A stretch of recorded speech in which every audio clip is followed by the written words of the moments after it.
All right, today we're going on a bit of a journey. We're going to uncover the wisdom of four truly incredible individuals. Now, these aren't your typical social media stars or trending influencers, but trust me, their quiet insights can be absolutely life-changing. You ready? Let's get into it. But before we get to them, let me ask you something.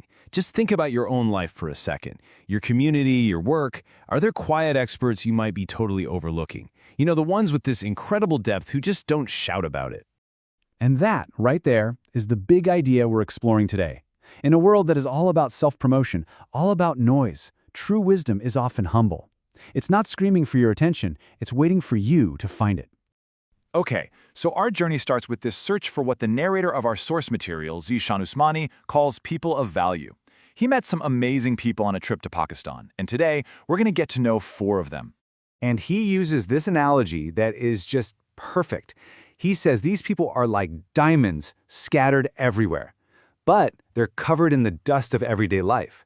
So you won't see them unless you actually, look for them. So, our first two stops on this journey are with two muftis. That's Islamic legal scholars. And what's so interesting is how they show us that deep knowledge and deep humility go hand in hand, but in completely different ways. Okay, first up, let's talk about Mufti Ahmed Ali. This man leads prayers, he teaches, he has immense knowledge, but get this is what is just mind-blowing. He also personally cleans the mosque, the floors, the washing area, even the washrooms. I mean, what a powerful lesson, right? True greatness isn't just what you know, it's what you do for others. All right, next up is Mufti Sayyid, and he shows us a totally different kind of wisdom, making it accessible. Through his website, he takes these deep, complex sermons and explanations of the Quran and breaks them down into short 10-minute clips. He makes all this incredible knowledge available to literally anyone with a phone. Now for our third person, this is a thinker named Asim Maharvi. And honestly, his perspective on what knowledge even is, it might just flip how you think about learning altogether. Okay, so here's the absolute game changer. He says, look, knowledge, or ilm, isn't just information, it's istidad, which means capacity. Think of it like this. Memorizing a bunch of dates is information, but studying why things happened, well, that builds your capacity to see patterns and solve problems you haven't even faced yet. See the difference? That's everything. Yeah, think about it. So many of us treat knowledge like a product, right? A jins, something you can buy or sell or just consume. But for Maharvi, true knowledge is a capacity that actually builds you from the inside. It's not just another thing you have, it becomes a part of who you are. The narrator who met him said that just 2 hours talking with this guy felt like a whole year of learning. Wow. If you want to go deeper on this, his book is called Dharam Dukke. And that brings us to our final person, Ahmed Javeed.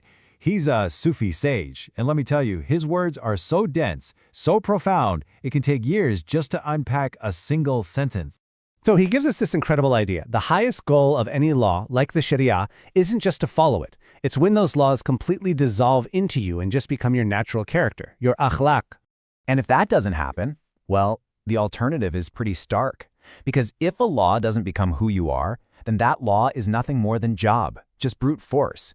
A rule you follow because you have to, not because you want to. That's a huge difference. And you can find more of this incredibly deep thinking in his latest book, Tehzeeb ki Qiraat, where he really dives into the whole idea of civilization and what real character looks like. Okay, so we've met these four amazing people, but that leads to a big question, right? How do we even start to appreciate this kind of deep, sometimes really challenging wisdom? How do you even begin to acquire a taste for it? Well, the source we're looking at uses a fantastic analogy. It's like learning to love strong black coffee. The first time you try it, it might just taste bitter. This kind of thinking can be tough at first, but you stick with it, you're patient, and once you get it, once you really develop that taste, you can't live without it. It becomes essential. So let's pull it all together. Here's your guide to these four incredible hidden gems. We've got Mufti Ahmed Ali, who teaches wisdom through humility. Mufti Said, who makes deep knowledge accessible to all. Asim Maharvi, who completely redefines knowledge as an inner capacity. And Ahmed Javeed, who shows us that character is the ultimate goal. You see the common thread here? Real wisdom isn't just about what's in your head. It's about how you live your life, and ultimately, who you become.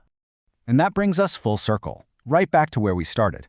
The real takeaway here isn't just about learning about these 4 guys. It's about realizing that people just like them, these diamonds covered in dust, they're all around you. So my question to you is, who are you going to start looking for?